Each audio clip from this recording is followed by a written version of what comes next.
Just takes one moment to give me an indication that we are live. There we go.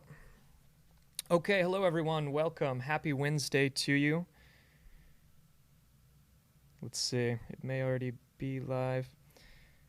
All right. Hello everyone. Happy Wednesday to you. Thank you for being here for our continuing series we're calling Mastering Photoshop Illustrator. Today's agenda is going to focus on Adobe Illustrator. Word to the wise, I'm using the most updated version of Adobe Illustrator, so Illustrator 2019. It's just they're calling everything CC now. So I did finally update and got to take a little bit of a look at some of the tools, some of the things they've changed that then immediately confused me, that I then had to go and Google and figure out what the hell I was doing wrong. So that's always fun when they do that. We're going to jump around a little bit, but we're going to talk about some digital painting stuff in Illustrator because I think it's a cool tool set that Adobe Illustrator provides, which is to create brush styles and to create rough looking illustration, but in a vector-based format, which is great for any kind of motion design that you need vector-based stuff if you need to scale it, or if you're just doing poster work, print work, and you just want to work in vectors. So I think that's really great. We're going to talk a little bit about gradients and the new Freeform Gradient tool, which is really nice. We're going to talk about the halftone pattern technique that was getting a lot of love from the new Spider-Man film. And then we'll just talk about the grid tools inside of Adobe Illustrator. So let's just jump in. And this is something I was working on as I was experimenting with the various brush types. And let me just, before I totally jump in, Octavius, Chris, Matthew, heyo. Let me know if you can't hear me or if there's any problem with the stream. I'll try to check in. So what's going on here? I'm in Adobe Illustrator. I'm working with these rough paint stroke type tools. And the really, really great thing about this is all vector-based artwork.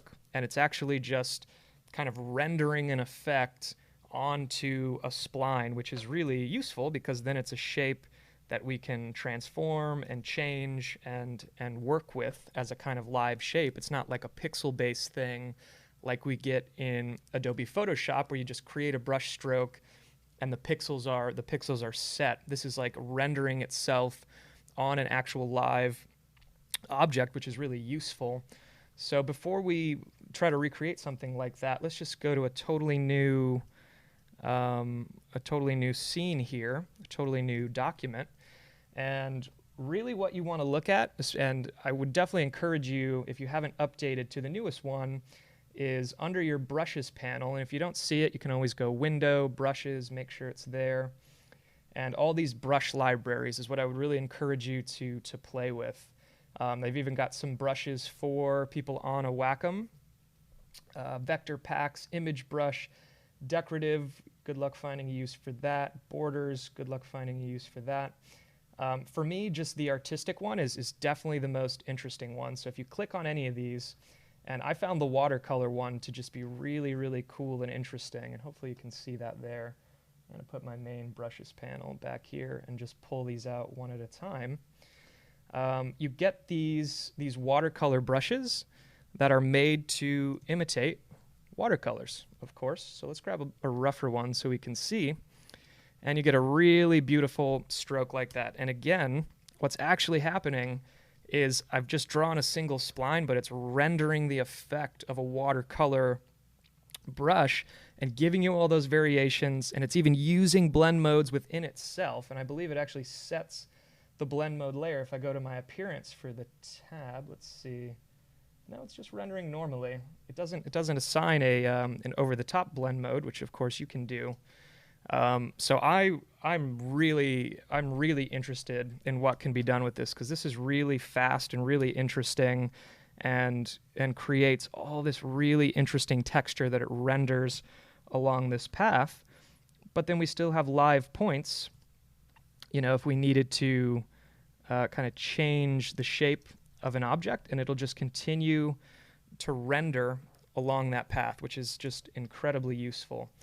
And it's actually interesting there to see the interactions, how these things are not totally opaque. They interact with the other layers in interesting ways, which is what would happen if you actually had watercolor on a canvas. So I think that's incredibly useful. So for me, I think the watercolors are a really interesting one. The other thing we can do is select it and actually change the stroke size, right? So if we needed it to be bigger, you know, we could see how far we can push that. You can see it starts to fall apart there. It's really now no longer looking like a watercolor effect as we start to scale that stroke up. So it definitely appears to lose its charm, at least in my view, when you push it too far, because you want to keep those details small if what you want to do is mimic the effect of a watercolor brush. And of course, if you have some kind of digital input or Cintiq, then you can do this kind of work really, really fast. And I think that's a really great tool set. So we have that one. We have the watercolor set. Let's also look at was it the ink one that was so interesting? Definitely some interesting stuff on the ink one. I'm really drawn to any of these that create a lot of dynamic rendering to really get that effect. Because if you're going to do a rough look, right, you might as well make it pretty rough. I think the one that I really thought was interesting, the chalkboard charcoal. I think this is an interesting one. Let's see what kind of render we get there. That will actually, instead of the watercolor where it's like really faint, that's just going to give you a really hard line, hard edge. And I assume that would potentially hold up a little better as it scales up. We don't want it to be so big. And the exciting thing to me is like the way that it'll render this kind of effect, right? How it kind of tails off and give you a really realistic look, but keep everything vector based. Could be a really great workflow for this kind of artwork. Which one was it? Was it just the ink? No. The calligraphy? No. The scroll pen. This one's really interesting. So a pen that has multiple tips, calling a scroll pen. This one I think is way more graphical, and I think there's probably definitely some interesting uses for how you could, you know, maybe you've got a shoe in the shot and you want some kind of cool trails. Oops. Let's go back to one of these. You know, some kind of motion trail in a still shot. I think probably for print designers and poster work, that's going to be a little bit more useful. The paintbrush ones are pretty interesting. Calligraphy, ink, paintbrush. Excuse me one moment here. Scroll pen.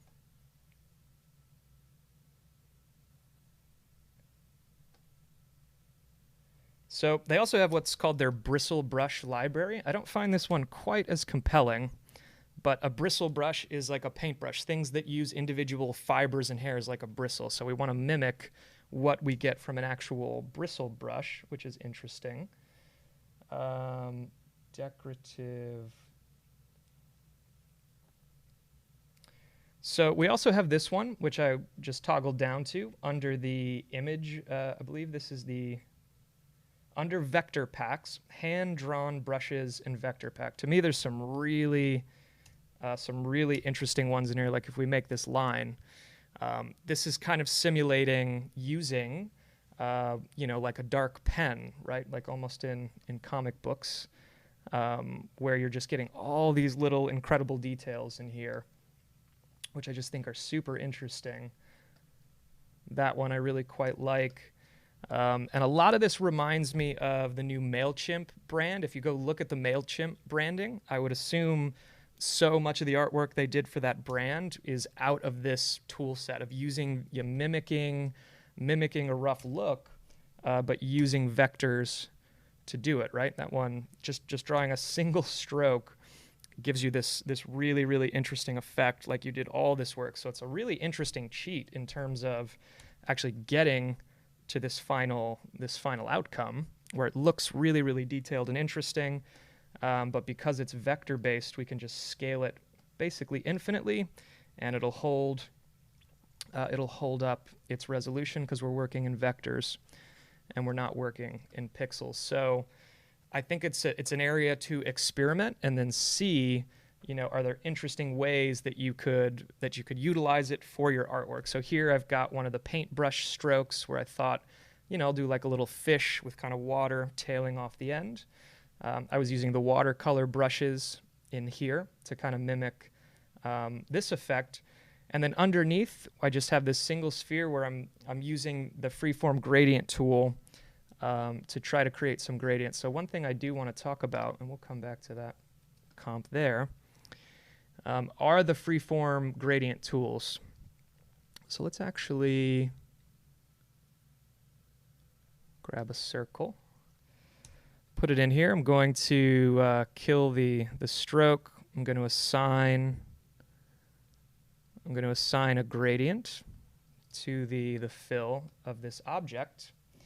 I'll put my brushes away for now. So if you're just in Illustrator, this kind of gradient box is how we bring open our gradient. And the new tools give us the old tools, which is, a linear gradient, a radial gradient, but then we click on Freeform Gradient, and now it's going to ask us to basically make it from scratch. And we can do this with points or lines. Let's first talk about the points, where we're basically going to assign colors to these points and then scale the reach of those colors using this single thing that they're going to give us here. So let's choose some interesting colors so we can see it a little bit better.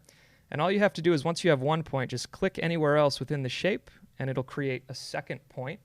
And then let's go ahead and assign a color to that point. And I just have my swatches library open so I can quickly assign color. So we'll put some orange there, and you can see how that expansion works. And it's really probably doing quite a bit of math to hold up these gradients and have things pushing against each other. But they made it extremely easy to use. So let's do that one there. Let's add another point over here and assign something like blue so we can really see the difference. And let's do this here. We can kind of do like a four-corner thing, maybe a little darker red, maybe more of a purple, maybe more of a dark purple there. So I find this to be just an incredibly useful addition. Of course, it looks wonky just putting it on a circle, but once you have more interesting artwork, of course, using this to really position how you want gradients to behave, and the rendering of it really holds up well, right? The Illustrator's really doing the math for us and really giving us an interesting result. So I think that is an incredibly useful tool that you can experiment with and understand how to try to implement that into your shots. The next thing we're going to talk about is related to a specific project that one of our students is working on, Octavius, who's hopefully here with us still in the stream. And he's kind of doing an homage to the Spider-Man film on his animation, and he wants to add some artwork that also, gives some love to the visual style of that film. And so the halftone pattern is really, really big in that movie. So I'd like to quickly just talk about how to create halftones in Adobe Illustrator. There's really one of two ways to go about it. You can simply buy or probably even download for free some vector halftone images or packs, and there's, of course, a million. Or you can simply make your own. Adobe Illustrator knows we want to do this effect, halftoning, having a mixture of black and white to achieve that mixed tone is, that's like extremely common in comic books, one of the most common visual styles we have in graphic art. And Adobe Illustrator basically does it by having us assign a gradient to something. So we need a black to white gradient because this is going to tell us our values. And then we simply convert it by going to Effect, Pixelate, Color Halftone. And here's where it's going to ask us some settings. So first of all, we'll just say, okay, max radius 8 pixels. We'll keep those pixels to 8. And then these various channels, I'm going to leave everything to 4 and hit OK just so you can see the effect. And so just like that, because we have this black-white gradient, and if I start to change that gradient, you'll see that it's just rendering the appearance of a halftone pattern relative to the black and white values of the underlying gradient. So if we do a circular one, it'll kind of come out from the center. Do a left to right. Of course, we can also do a freeform, where if we choose black and white values, let's add some points. And this would be also a way, I think, to, so let's actually take that to gray. Oops. So this point will be gray. And you can also add a little bit of color. As you can see, this point in the freeform gradient is purple. If we just take it to white, it'll just fade it down to the smallest possible point. So the setup is really easy, right? Using the gradient to decide where it's going to be, and then if it's going to be freeform or if it's just going to be regular. I'm going to go back to regular for a moment. Now, the interesting thing about this is if we just create another circle and stack it behind, you'll see it's not totally transparent. It's still rendering the white, and that's where you just got to make sure you're aware of using your appearance tools. And so here, this icon, or your transparency tools, where you can say, and these are, of course, the blend modes like anything else. Multiply is going to remove white, and screen is going to remove the black, or not render the black to things underneath it. So if we say multiply, it will just knock that white out of there. And so we end up with something like this, where we can actually see through and just the halftone pattern remains, because in the Spider-Man film, they're using halftone to sit on top of other pieces of artwork. The halftone is not the main thing itself, and very often they are just rendering it in very lightly, or just like painting it into highlights and being very subtle with how they're adding that, which is interesting. And blend modes are always certainly a great place to experiment. So that is very quickly how you set up halftone patterns in Adobe Illustrator. Really powerful tool set. They make it extremely easy to do that. So hopefully, Octavius, that makes sense. Matt says freeform gradient and halftone. Yeah, just combining the halftone with the freeform is you could certainly get extremely specific with what you need for that shot. So the next thing I want to talk about, we're going to just go through a lot of little things today that I want to get on the record, is talking about designing on a grid. And there's two ways to go about having your grid in Adobe Illustrator. The first is just to Command apostrophe, if I'm saying that correctly. Command apostrophe just shows and hides the actual baked-in grid in the same way that if you hit Command R, it brings up your rulers, and Command semicolon hides any of your guides and shows your guides. Command apostrophe is going to bring your grid on and off. Now, to affect this grid, you go into your preferences under grids and guides, and this is where you can say, well, actually, I need a grid every 50 pixels, and so it'll make it smaller. Now, you can see it's not perfectly lined up with our 1920 by 1080 document, because we would just simply need to do some math and divide it perfectly to find exact units. The other way to go about getting a grid here, and it actually drove me nutso for like 15 minutes because I couldn't figure it out, is the rectangular grid tool. Now, if you update to the new Adobe Illustrator, the rectangular grid tool is actually not contained in this menu. It actually has to be added.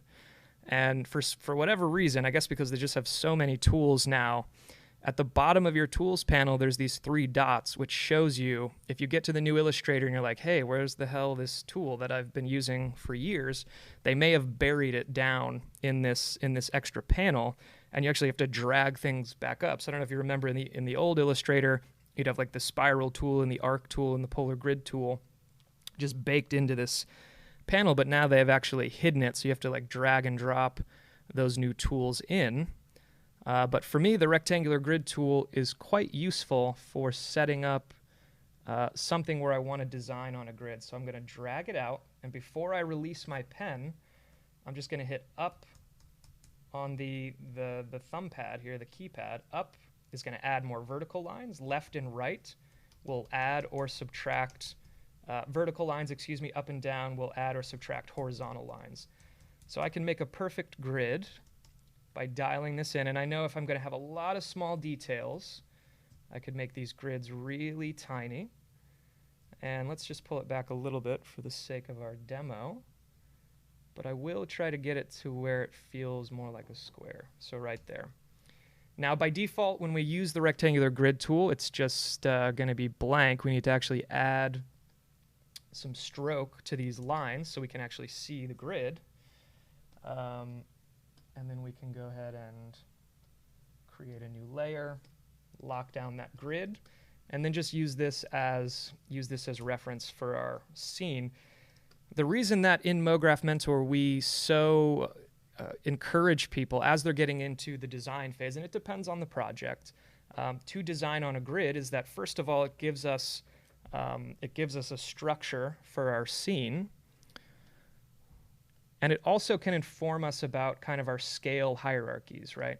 So let's say in this world, my smallest object will respect essentially this square. And then I'll say my largest objects are kind of like almost like a 3-to-1 ratio, or we could say maybe like a 4-to-1 ratio. So maybe that's a little bit better. And you could use your golden ratio and like figure out exactly what that's going to be, but sometimes just eyeballing it. So the reason I love encouraging people to use grids and work on grids, especially if you're going to do like a lot of shape-driven scenes, is to then kind of bake in a structural hierarchy where we could say this is as large as an object will be. Maybe we want it to be bigger. Could say like a 5-to-1 ratio.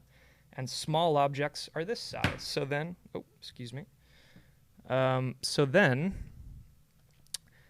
the other reason I love this is that it gives us a clear sense of alignment, right? Where if I'm just going to start adding a lot of artwork in, I can use this grid to use the design principle of alignment, which is a really important principle, right? So like maybe the edge of this will perfectly align with the edge of this. And for me, if I was just going to be designing a shot that had a lot of typography. Oops.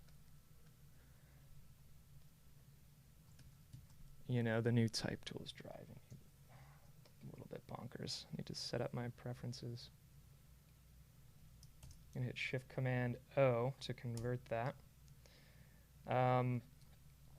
This helps us, in my view, get to like more structural design and make more intentional choices about alignment, right? So whether we have circles, whether we have rectangles, whether we have, like a hexagon,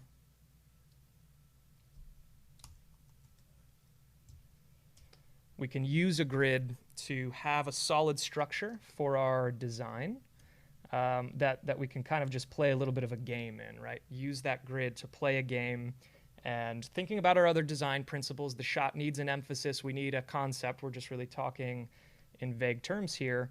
But it gives you a foundation to design things. It's also a great way to define like a margin or even like the title safe. Let's say in like a really even way. So 3 down and 3 over. 3 up, 3 over. 3 up, 3 over. Turn that into a spline there. Make it a little darker so we can see. So let's say, for each of my shots, I was going to create this kind of margin around the entire document, and I want it to be perfectly even from the top and perfectly even from the side. Well, then a grid can also help me do that. And then when we take the grid away, or even if we take this away, the alignment, our eyeballs will catch the alignment. We'll be able to feel the structure of alignment, even though once we take the grid away, it isn't totally obvious. So you can imagine, the titles, it was at the FITC titles from Ash Thorpe, where there was just a lot of really beautiful variety and shape artwork in the scene. Playing that game within a grid is really the way to create something really structurally there. Travis says, if you hit Command 5 with your grid selected, it will convert your grid to a guide, and then you can snap it. Oh, great tip. Travis is always dropping knowledge on me. Travis Krause. Definitely check out his work if you don't know it. So that is kind of the bulk of what I wanted to talk about today, was these various tool sets that I think are really interesting. Let me come back to my brushes here, and let's just quickly see if we can't recreate a little something. Put that guy on a gradient, get my gradient tool out. Let's do a Freeform Gradient. Let's change our colors up.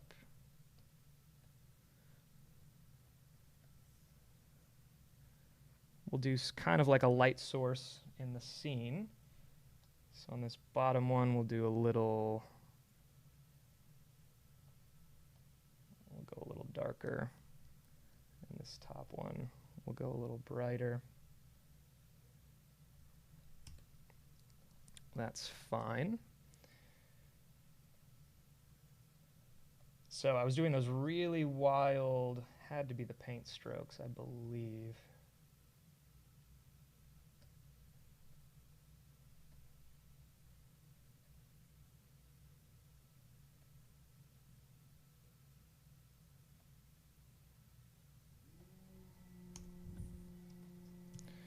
So I had kind of those first lines using the watercolors. Let's call the horizon line right in the middle, so we're like looking down on these. Then I was adding some more artwork to the scene.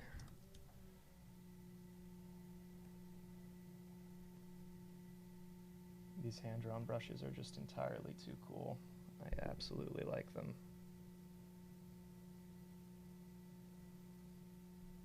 Not the scroll pen.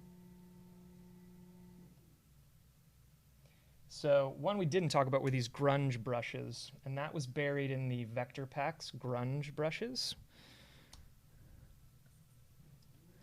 And that's these right here, and that is grungy. I quite like that, right? That's super interesting. We might need to change up our colors a little bit so we can see. And let's do, we'll just invert the scene we had. So we got these kind of fish objects here that are circling around a globe, which I think is kind of cool. I love anything compositionally that has that kind of overlapping feel. And then from there, it's just kind of what I was doing with the other scene was just deploying my arts basics, which is let's have a light source in the scene. So let's grab a different kind of brush. I'll grab a watercolor brush. Let's see if we can do it with a watercolor brush. And even brighter. Let's see. Almost like there's like a highlight along the top edge of these.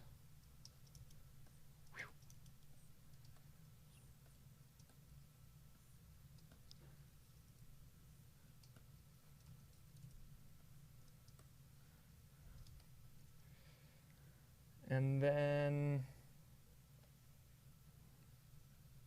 come in with an actual shape layer here. Do something black.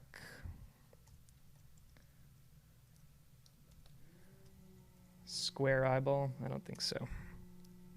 Although that could be cool.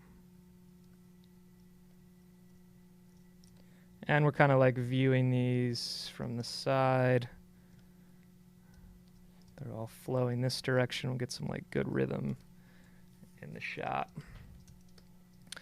And then the other thing I did on that shot was add a little bit of a contact shadow or reflection between these items. So we can do that by selecting all of these. I'm going to hit Command C, Command F, which will copy and paste them in their position. I'm going to hit Command G, drop it to the bottom. I'm going to knock it down a little bit and then pull that opacity down so I get that little bit of reflection in there. That's just going to catch the difference in there. So a stray random stroke there. The other thing I did, which again, I think the easiest way to get dimensionality in your work is to have a really clear direction of light, which gradients are quite good for, right? Especially a single directional light. So that actually is pretty close. We could change the angle of that a little bit so it's not coming, let's say -45, so we just kind of cut vertically across the comp there. And I am kind of nuts about adding borders to everything right now. I feel like it's like framing a like a painting or something. So let's edit that gradient as well, and maybe we can have some fun with the actual colors on this gradient and just add a little more life to the scene. And maybe we could bump that up a little bit. This would be really hard to animate. We would have to really get clever about some kind of puppet tooling or actually just doing it frame by frame, which could be really cool, but I could certainly imagine attempting this kind of rough style artwork. I think generally it's probably going to work a little bit better for things that are still images or just doing style frames or setting an art direction in that way. So that was how easy, this process was to cook up this original scene where I had my colors inverted on this one. So that is that. Let's see. Maybe I'm wrong, but can you turn on/off title safe area in Illustrator? Yes, you can turn the title safe on and on, 100%. Michael, can you demonstrate how you add the halftone effect to the piece you just designed? Hey, great idea, Octavius. Does gradient halftone effect work with perspective tool? Also a good question. Let's do some experimentation. I'll try to quickly get there. So I'm going to go Command C, Command F to duplicate the ellipse, the base shape. And let's actually keep the color and let's see what it does. If we go Effect, Pixelate, Color Halftone, let's just keep it as is. That looks a little crazy to me. Oops. So that gradient, I'm just going to take to here, and let's just do a white-black gradient. And let's see what kind of blending mode, if I go to my transparency menu, let's see what these blending modes give us. So as we said, multiply is going to pull that white out. It's going to emphasize the black. Screen is going to try to remove black and emphasize the white. And then overlay is kind of splitting the difference. It's almost bringing the opacity down. Soft light. Color burn might be interesting, where it just burns that color in a little bit. Maybe we could create a bit of an offset, like so. My grandmother says like so, and so now I say like so. It's ridiculous. Let's go back to multiply. Keep it kind of contrasty and super dark, which I think is interesting. Maybe a little offsetting in the other direction.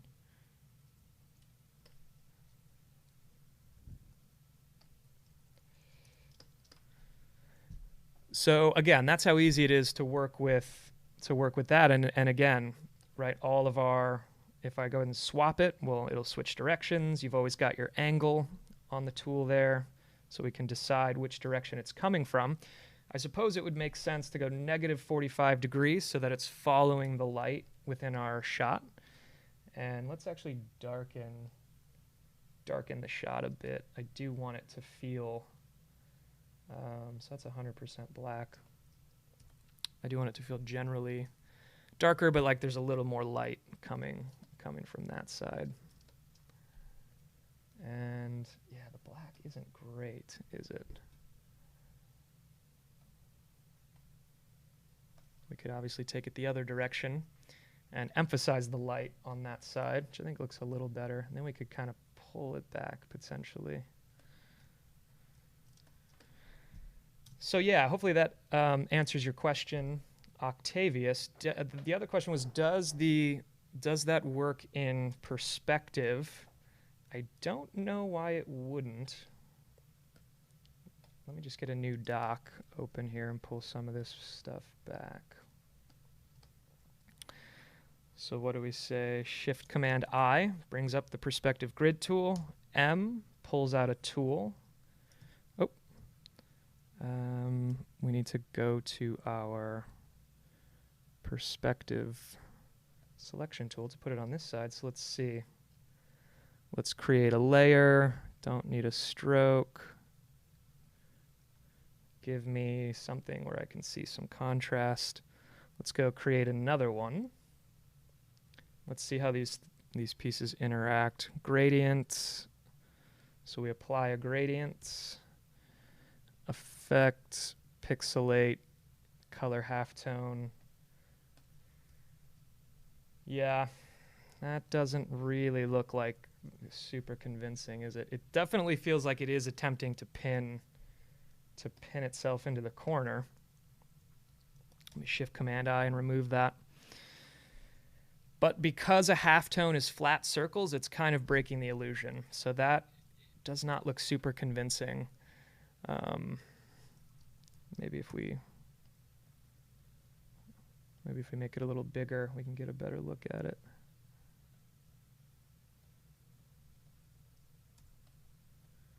And oh, I killed my transparency panel, which I want back. Multiply. It doesn't look terrible though, right? Like it's kind of convincing, but because they're flat circles, that is not something that is really going to look like potentially it's in perspective. But I think that actually works okay. If you were building something that had some dimension, I think you could get away with just using the perspective grid tool there. Okay, 40 minutes in. This is about the point where I feel I start to bore people. So, any questions that you have? Let's get those questions in now. Happy to continue this discussion. But yeah, the new Illustrator, I'm actually overall quite pleased with the new interface and everything. There's definitely some weirdness in terms of where things are located and a little bit of things kind of moving around. But I would be extremely excited about playing with the new Freeform Gradient tool and just trying to build really interesting artwork with that. And this one's new. I think I like this one a little better. I think I like this version better for some reason. I'm not sure why. So thank you all so much for hanging out. We're going to once again be hanging out next Wednesday. We'll have some new discussions. I think we'll probably jump back to Photoshop next week and have a little bit of a discussion there. Chris says, not convincing for perspective, but looks cool. Yep, I kind of agree. Not super convincing, but then as the shot gets a little smaller, it's actually maybe not that bad. It's maybe actually not that bad. Shift Command I. Let's grab a tool. The cool thing about the grid perspective tool, though, is you don't have to go and reselect the perspective tool every time you want to change top, bottom, left, right. They just literally allow us to now click on it, which maybe it was like technically difficult for them to do that previously.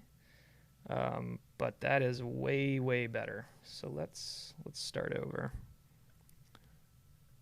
That is just way better. Oops.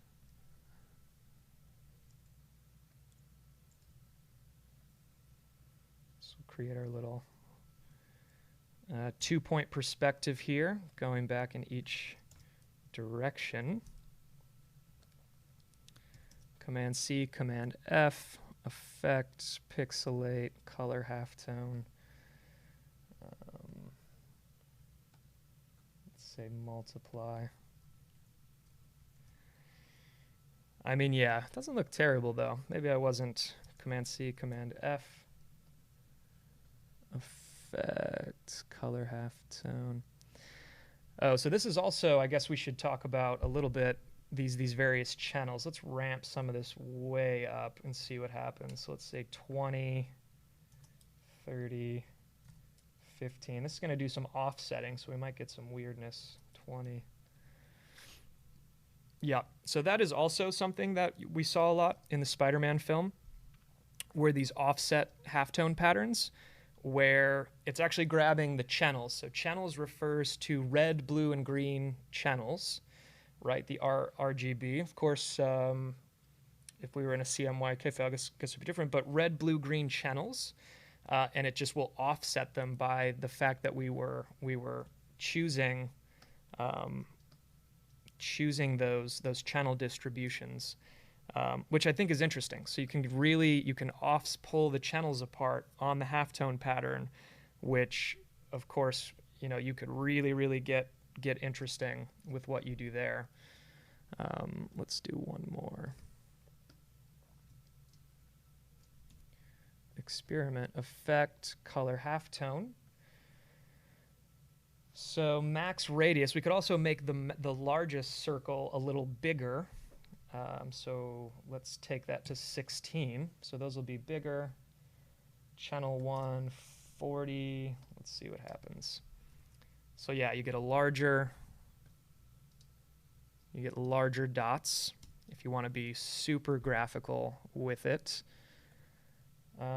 Or we could even get a little cuter with it and make them really small and get this kind of effect going in here where it's nice and small. So a really great tool set.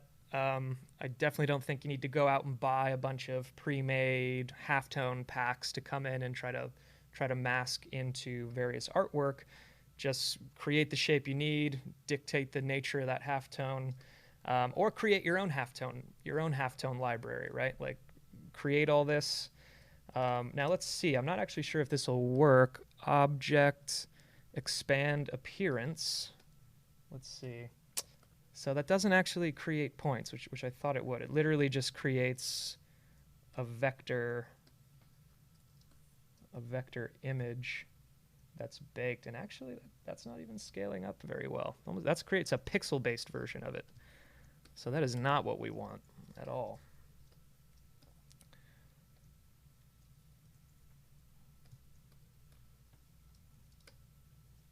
Yeah, so I guess we can't expand the appearance on it. But you could certainly always just take some time and create various halftone patterns, at a high resolution inside of Illustrator, and save that file and do some drag and drop and kind of build your own tool set that way. Can you get perspective using 3D rotation? Not totally sure what you mean by that. That's the look I really like, Chris. Yeah, where you can do the channel separation in there. That starts to look really interesting. So we're right at 45 minutes. That's where we've been cutting it off in previous week. Thank you, everybody, so much for hanging out. I hope that you're inspired to make some really cool artwork in Adobe Illustrator. It's such an incredible piece of software, obviously, and they just keep adding more tools, adding more resources, adding more brushes. In Photoshop, I think somebody was talking about now we have all of Kyle Webster's brushes just baked into the new Photoshop. So update your Photoshop and just have all those brush libraries. The days of going out and buying third-party brushes may be coming to an end. There's still people that make cool, interesting brushes out there. That might be worth a look. But everybody have a great rest of your week. Hopefully a little inspiration here on Hump Day. And thank you all so much. Check out mographmentor.com if you're interested in mentorship. You can always reach out to me, hello@mographmentor.com, with any specific questions you have about any of our classes or mentorship. If you are a Mograph Mentor student, have a great work. DM me in Slack if you need anything. And thanks, everybody, for hanging out.